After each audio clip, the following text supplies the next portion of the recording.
Traci Reed coming at you today with episode 6 of my Think Outside the 12 by 12 series, where I show you how to make 12 by 12 layouts when you cannot print 12 by 12 printables. 8.5 by 11 or smaller is the name of the game, and today I'm going to be talking about blocking or quilting or whatever you want to call it. It's where you create a blocked out layout on your page. So what I mean by that is, if you have a 12 by 12 piece of paper right here, you can divide it into 4 quadrants of 6 by 6 papers. You can divide it into 9 quadrants of 4 by 4 papers, and you can go smaller and smaller and smaller until you're down to like 1 by 1 squares if you want to.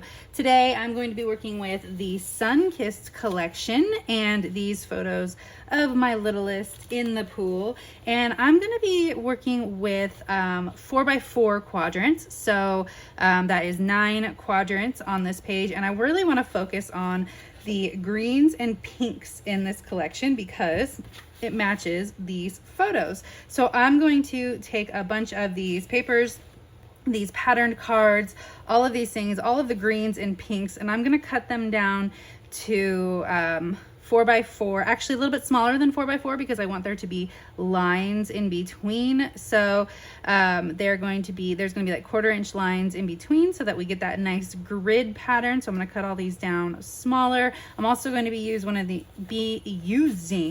of these TN signatures, wherever it went. I don't know, I'll find it in a minute. Oh, here it is. I'm just gonna cut out this white part, and it's gonna say Sunshine State of Mind. I'm gonna use that as my title block on one of these quadrants. I might even get real fancy and get stitching. I'm not sure. My sewing machine is sort of out of commission, and I'm not sure if I want to hand stitch. We will find out. I might get really ambitious. I might not. So let's get started. Okay. Actually, the first thing I'm going to do is I'm going to take some of these embellishments from the collection, and I'm going to put glossy accents over the top of them because right now it is 7:15 at night, and these are going to have to dry overnight. So I want to add the glossy accents in so I can actually work on this layout in the morning. Actually, that might give me time to hand stitch this layout too. Ugh, what am I getting myself into? But I'm gonna add glossy accents to these things to make them glossy. It's a little trick I like to use for hybrid layouts to get some of that like enamel dot vibe to them. So let's do that first. All right, so using the glossy accents is not for the faint of heart. It is not easy. It is not like, just set it and forget it, because as you all know, I'm a hot mess, so I definitely stuck my hand in the glossy accents and screwed up one of these. And then also you do get bubbles, and you get a little bit of weirdness if you're not careful, and I got bubbles in a few of these. Look, there I go, sticking my hand in it. Okay, I got bubbles in a few of these, and you can see on this, especially on these glasses, I just could not get the line around the outside of the lenses straight. It is a little bit scary when you start because look, you can see that it just like completely disappeared, the words on there, but it does dry mostly clear. I think it does like change the color just slightly, but that's okay. All right, so let's move on to this part where I've got all of these 4 by 4-ish squares cut down, and I want to figure out where to put them. You can see I focus all on the green and the pink, especially with the patterns, and then I do have that one like Sunshine State of Mind that has multicolors, which is fine because I'm not only going to stick to green and pink for this page, I'm also going to bring in some of the colors from the collection. It's just I wanted it to have mostly a green and pink base. So now that I've figured out where I want all of these to be, I'm putting them down so that there is a 1/4 inch in between each one of these squares as well as around the outside border. I was initially, like I said, going to hand stitch perhaps, but I ended up being too lazy for that. I really didn't want to stitch this much without my sewing machine working. I think I just need a new needle for my sewing machine, so I should just go and do that so that I can start stitching on my layouts again. But instead, I decided to get out a stamp set. So I'm gonna I'm gonna puff all these up. I'm gonna put this card on adhesive foam, and only one side is adhesive, so I do have to glue it to the adhesive foam, but I'm going to do that again with one of these photos too, the middle one, just to give it a little bit more depth. It's a good trick when you're using printables to add just a little bit of pop to the page without having to add anything like an extra product to the page, except for, you know, the foam is a product, I suppose, but we're not talking about that. Okay, so here is where you really have to trust the process. I got out these Cocoa Daisy messy stitching stamps and almost immediately drop one on Finn's face, which you can see. I had to reprint that photo. And almost immediately I flippin' hated this. I just did not love it. But I decided, since it was already messed up, that I was going to see it through to the end, and if I really, really hated it, I would just redo all of this and start over from scratch. So this is like I said, like a trusting the process sort of thing. And so I just decided to go all the way around all the squares with these stamps, and then go back again with sort of the messier stamps. So of course I should have done this before I put my photos down, but since I was planning on real stitching, I thought that having the photos down would be good so that I wouldn't add stitching where I didn't need it. So double-edged sword.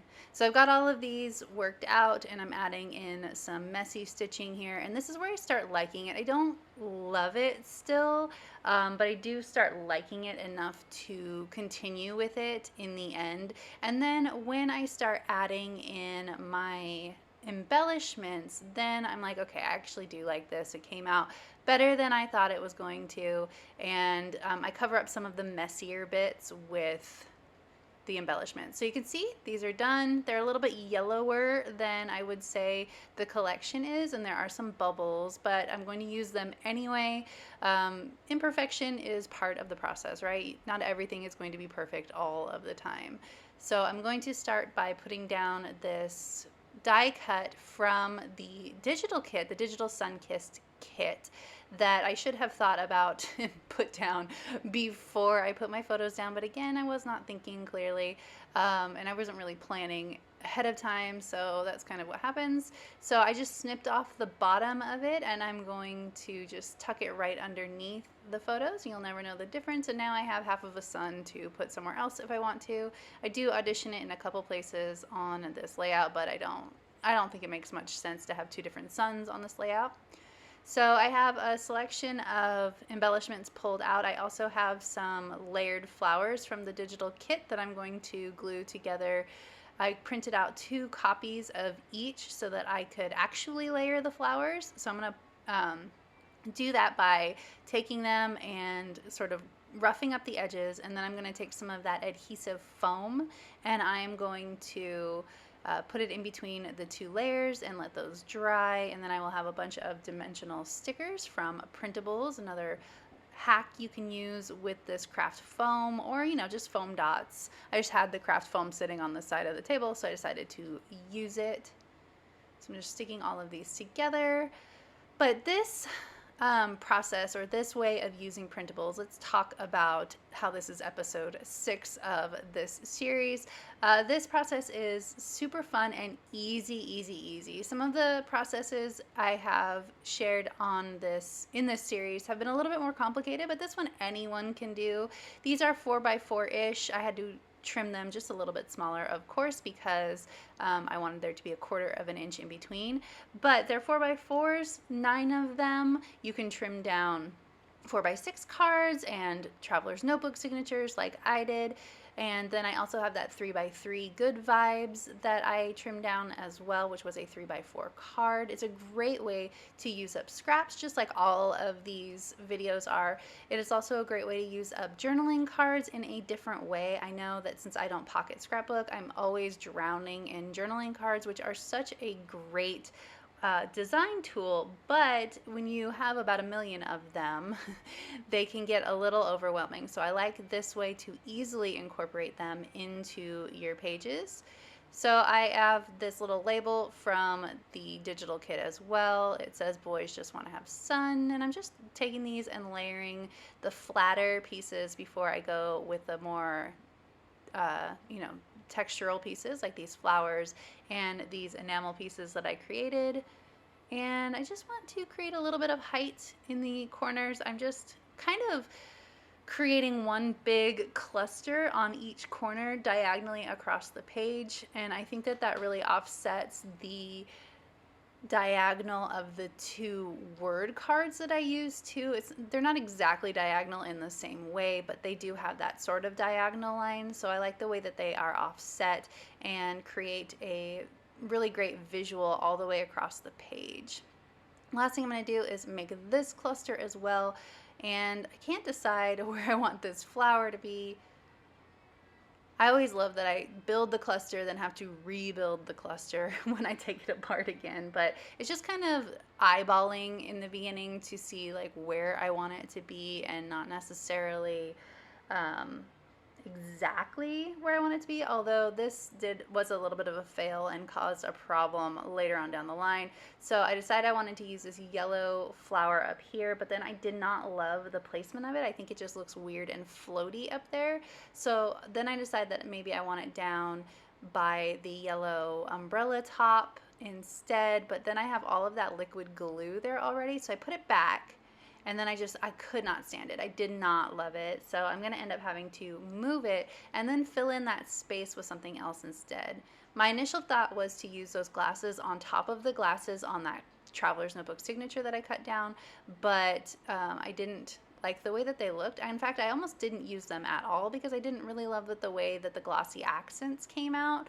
But I do end up using it up here in this cluster in just a second when I move that flower, because it is just driving me insane. So I pulled in these old stickers. They're crepe paper stickers. They're very old. And initially I was just going to put like that camera up there and then these flip-flops down here and call it good, but it just didn't have enough height up there in the top. So you can see I tried to add another sticker, but instead what I'm gonna do is I'm gonna add those glasses up there. I didn't love that heart because it didn't match the rest of the hearts. So I'm gonna stick the glasses up here instead with that camera. And then I think that that's good enough, and I really enjoyed it. So if you enjoyed this video and this tutorial, I'd love it if you give it a thumbs up. If you're new here, go ahead and subscribe. I would love to have you. If you don't already, you can follow me over on Instagram. I'm at Traci and Reed. I'd love to see you over there as well. There is a link to the blog post for the tutorial for episode 6 in the description box below, and I will see you next time. Thank you.